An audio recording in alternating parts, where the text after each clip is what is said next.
Film की कहानी में हमें एक सीरियल किलर देखने को मिलने वाला है जिसको आइस रोड किलर के नाम से भी जाना जाता है। सीन यहीं पर ही कट होता है। कैरली नाम की हमें एक लड़की देखने को मिलती है जो सड़क के बीच में खड़ी होती है। वहाँ पर हेलन नाम की एक वुमेन आती है जो कि कैरली के साथ आकर टकराने लगती है। कैरली उसके साथ काफी ज्यादा गुस्सा करती है। वहाँ पर हेलन उससे बोलती है मैं अपनी बेटी से बात कर रही थी, सॉरी मुझे पता नहीं चला, तुम सड़क के बीच में क्यों खड़ी हुई हो, तुम्हारी गाड़ी को क्या हुआ है। वहाँ पर कैरली उसे बोलती है मेरी गाड़ी खराब हो चुकी है और मैं हेल्प के लिए वेट कर रही हूँ। वहाँ पर हेलन उसे बोलती है मैं तुम्हें कहीं छोड़ सकती हूँ तो मेरे साथ आ जाओ। कैरली उसे बोलती है मैं तुम पे ट्रस्ट नहीं कर सकती हूँ, मेरी माँ ने मुझे स्ट्रेंजर से बात करने से मना किया है और मैं तो तुम्हें जानती भी नहीं हूँ, तुम मुझे रास्ते में मार भी तो सकती हो, मुझे क्या पता तुम कोई सीरियल किलर ना हो। वहाँ पर हेलन उसे बोलती है तुम्हारी जितनी मेरी एक बेटी है, तुम्हें घबराने की जरूरत नहीं है, ये लो मेरा आइडेंटिटी कार्ड। वहाँ पर वो उसे अपना आधार कार्ड दिखाती है जिसको देखकर कैरली वहाँ पर उसकी गाड़ी में बैठ जाती है और अपने सफर को आगे बढ़ाते हैं। कैरली रास्ते में किसी से बात करते हुए नजर आती है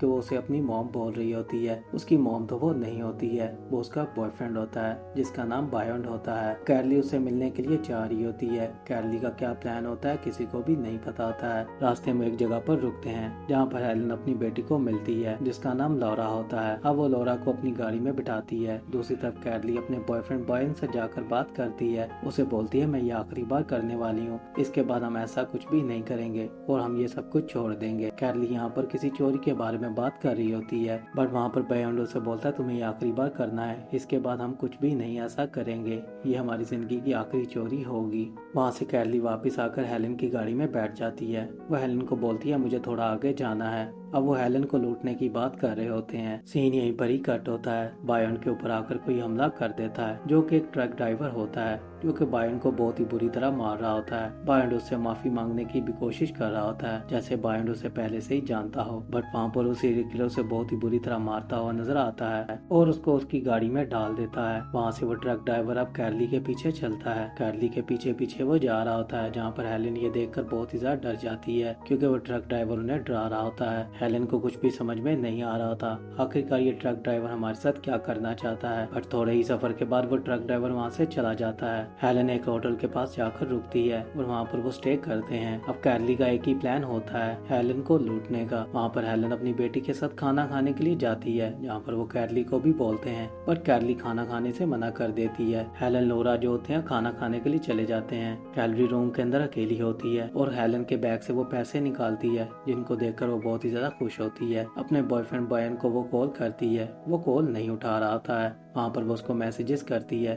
कि मैं इस होटल के अंदर रुकी हुई हूँ, तुम्हें यहाँ पर जल्दी से आना होगा और मुझे यहाँ से लेना होगा, मेरे पास बहुत सारे पैसे हैं, मैंने उनको लूट लिया है। वहाँ पर दूसरी तरफ वो ट्रक ड्राइवर रिप्लाई करता है और उसे एक पिक्चर भेजता है जो कि बायन की होती है। बायन बहुत ही ज्यादा जख्मी होता है और बेहोशी की हालत में हमें नजर आता है जहाँ पर कैरली ये देखकर बहुत ही ज्यादा डर जाती है और रोना शुरू कर देती है और होटल के अंदर वापस जाकर बैठ जाती है। वहाँ पर वो फिर से वापस पैसे रख देती है और लैपटॉप भी वापस रखती है। कैरली वापस उनके पास जाती है और उनके साथ खाना खाना शुरू कर देती है। कैरली बहुत ही ज्यादा डरी होती है, बायन को लेकर वो बहुत ही ज्यादा परेशान होती है बट वहाँ पर वो हेलन को कुछ भी नहीं बता रही होती है कि आखिरकार उसके साथ क्या मसला हुआ है। सीन यहीं पर ही कट होता है। वो अपने सफर को फिर से आगे बढ़ाते हैं। थोड़े ही सफर के बाद बायोन की उसे कार नजर आती है जिसको देखकर कैलरी बहुत ही ज्यादा रोना शुरू कर देती है। वहाँ पर पहले से ही पुलिस मौजूद होती है जिनको देखकर कैलरी वहाँ पर डरी होती है और बायोन की वहाँ पर उसे लाश नहीं मिल रही होती है। वहाँ पर वो रोना शुरू कर देती है और जंगल की तरफ भागती है। जंगल में उसे वहाँ पर बायोन बंधा पड़ा नजर आता है जिसको देखकर वो बहुत ही ज्यादा खुश होती है क्योंकि अभी तक तो वो जिंदा होता है। अब वहाँ पर सीरियल किलर भी आ जाता है जो कि आकर कैलरी से बात करता है। उसे बोलता है क्या तुम मुझे जानती हो, तो वो उसे बोलती है मैं तुम्हें नहीं जानती हूँ। वहाँ पर वो सीरियल किलर उसे याद दिलाता है। उसे बोलता है तुम्हें याद होना चाहिए, तुम लास्ट टाइम यहाँ पर आई थी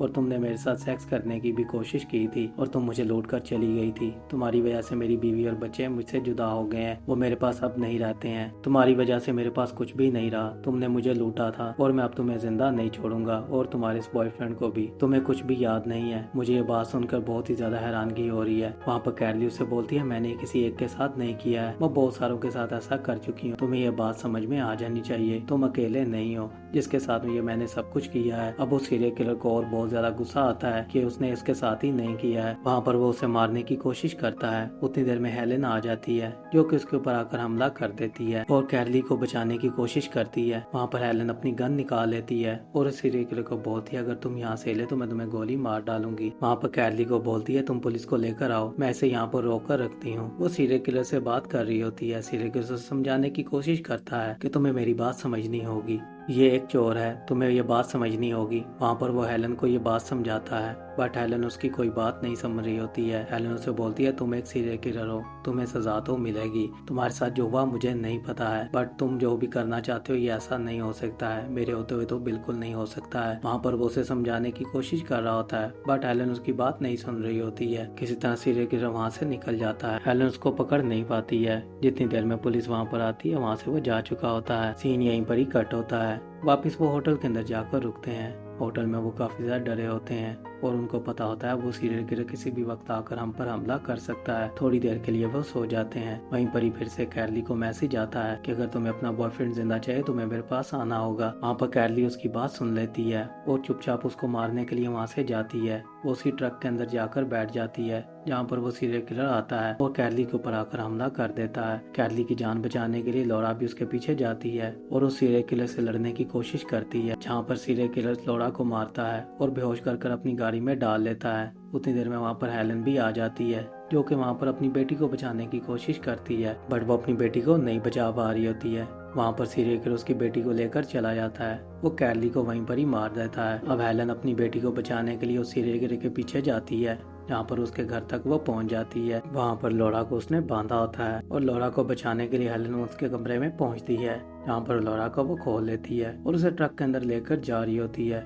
फिर से वहाँ पर सीरियल किलर आ जाता है जो कि उन दोनों माँ बेटियों को मारकर अंदर की तरफ ले आता है। वहाँ पर वो दोनों बेहोश होती हैं। उन दोनों को उसने बांधा होता है। अब उसका प्लान तो यही होता है इन दोनों को मारने का बट वहाँ पर हेलन अपने आप को किसी तरह खोल लेती है और उस सीरियल किलर के ऊपर हमला कर देती है।